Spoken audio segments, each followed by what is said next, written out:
Good day to you, one and all. It is I, Justin Hawkins, and this is Justin Hawkins Rides Again. Oh, look at this. Look, one of my dearest, darling patrons sent me this as a birthday present. I was a bit late in opening it, but it came all the way from Japan, and it's basically a pair of socks that looks like a rose. It's just awesome, isn't it?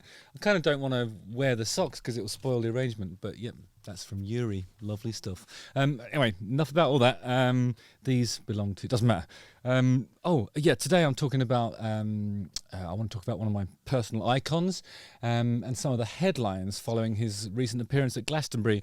Neil Young! Hog darn it! I didn't see it, but I'm going to watch a bit of it now and tell you what I think. Justin Hawkins rides again. I was trying to look right down the barrel of the lens for that. See, I'm always experimenting, just evolving. As you know, one is wont to do, especially if you want to remain relevant in the music trade. On that, Neil Young... Oh, did you hear that? An email came in. I wonder what it could be. Neil Young headlined Glastonbury last weekend, leading to a mixed reaction on social media and in the mainstream press. Who gives a fuck? I'm just joking about that. Of course, the mainstream press, yes. I care what they think. Anyway, among the most negative were claims like these. Neil Young, 79, had to use lyric cheat sheets for sparsely attended Glastonbury headline slot. Okay, so I think the clue there is the 79 part. Also, the fact that he's written so many fucking songs. I mean, just to have a tenth of his oeuvre would be difficult for a normal brain to store, I suppose. And it's important to get it right as well. And also, I don't think it's cheat sheets if you wrote it in the first place. It's just, every comedian you've ever seen has got like a fist of mirth, I call it, when you sort of have pointers on your hand and you sort of sneakily look and stuff's written everywhere. It's very, very normal. He says, as a just forewarn folk, that in my advancing years I will absolutely have a teleprompter and I'll sing whatever the fuck's written on it. Neil Young slammed for terrible Glastonbury set as angry viewers blame sound issues. Glastonbury fans brand headliner Neil Young dreadful as crowd noticeably empty. And on X there were questions over the decision to put Charlie XCX on the other stage at the same time. Okay, there's some footage of Neil Young playing live where it's just like unbelievable amount of energy, especially for somebody who is indeed in his 70s, late 70s, coming up for 80, I suppose. But I think the other thing about Neil Young is it's just a guy. It's a guy with a band and an incredible selection of songs that resonate emotionally because he's written them from the heart and he's amazing. You're talking about an icon and a legend. You're not talking about a production. Anyway, like me, other people watching Neil Young's performance challenged the negative response. On X, the DJ Liz Kershaw wrote, "Claims from Glastonbury of no appetite or crowd for Neil Young last night. It was huge. Way past the sound desk and up the hill." I'm trying to do this like a radio DJ.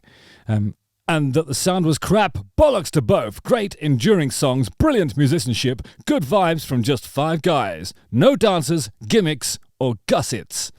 Great point. I was talking to my stylist the other day, who I shall not name because I'm going to try and convince her to come on this channel and talk about styling, because that is interesting. Dancers, gimmicks, gussets. Now, the observation that my stylist made about the Glastonbury footage was that everybody's just wearing bras and knickers, there's like, and I don't know if I can really talk about that because most of the time I have had occasion to go on stage in a pair of pants. I know I've done that, but yeah, I was doing it years ago when it was before it was cool, so and it really wasn't cool when I did it.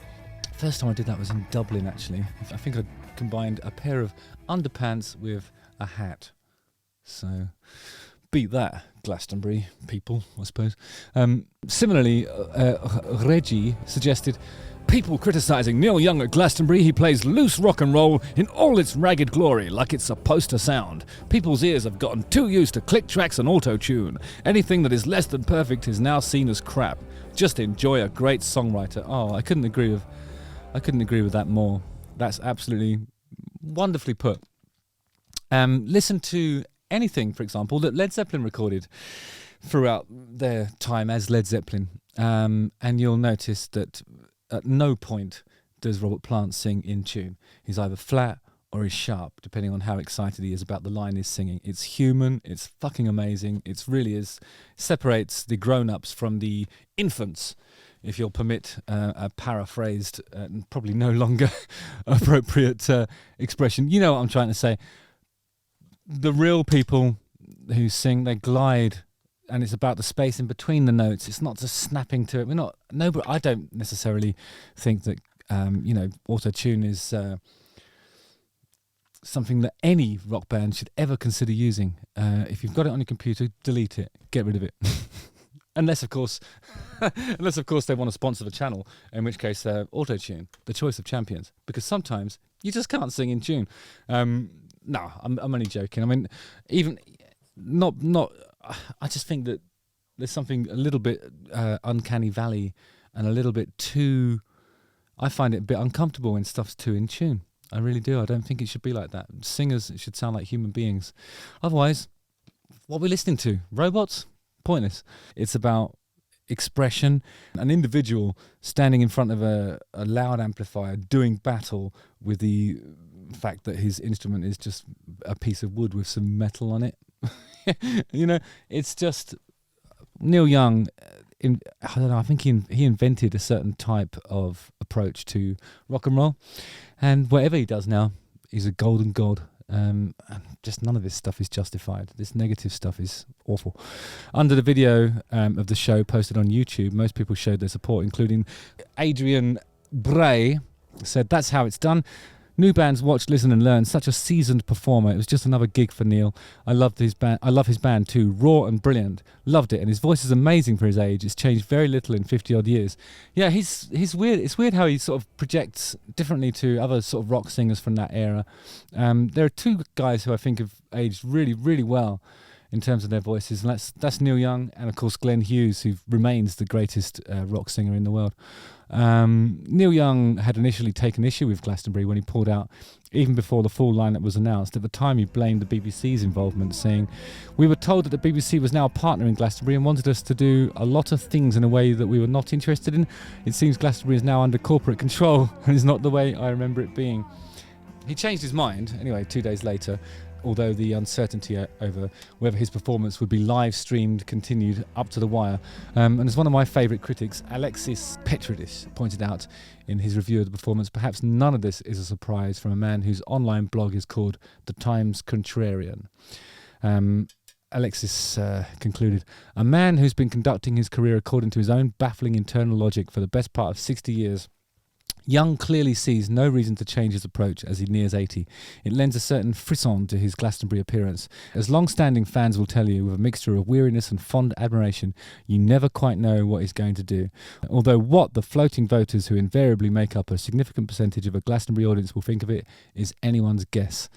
He's a great writer. Anyway, and we heard what some of the floating voters thought, but would they know or appreciate some of what they were witnessing? For instance, that his keyboard player, Spooner Oldham, played on albums by Aretha Franklin and Wilson Pickett in the 60s, or that Neil Young has never played by the rules and his set reflected that, mixing Hey Hey My My, Into the Black and Harvest Moon with the 18 verses of Sun Green from his concept album Greendale. I mean, that is just wildly un-Glastonbury-like. I mean, Glastonbury has become something like an eclectic television variety performance almost. I mean, everybody wants to be on that bill because they're going to get the BBC coverage, which means that, the kind of artists that they have access to are, there's going to be a lot of pop, there's going to be legends, and I think, for better or worse, like an eclectic bill that's covered by national TV. That's a brilliant thing. But I don't think you can. It's like, I suppose, to hold Neil Young up and compare that to a pop artist with a lot of dancers. It's a bit like comparing fish and birds. I don't think they're necessarily operating in territories that the other is interested in, if you know what I mean. Like, I don't know why Neil Young would give a shit about another artist that's doing dancing and stuff. And to have those two types of acts on two different stages, one with auto-tune, one with musicians. It's like, that's a great idea, because then all the people who are discerning and understand what music actually is and could be and where it comes from and why it's brilliant and why it matters can go to the other one. Anyway, Neil Young isn't like anybody else.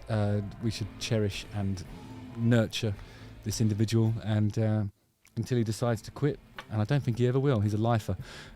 He doesn't care what you think. He doesn't care what I think. He's amazing. He is the contrarian of our times. Justin Hawkins rides again.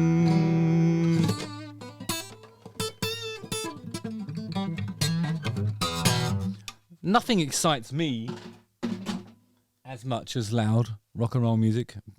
Nothing moves me like beautiful songwriting, and nothing bores me like auto-tune and, you know what I mean, laptop music, as I call it. Anyway, don't forget to like, subscribe, hit the bell for notifications, watch one of these two videos, listen to Neil Young, and yeah, keep listening to music in all of its forms, you know, even the stuff that is vacuous nonsense that nobody's going to care about in 40, 50 years. Again.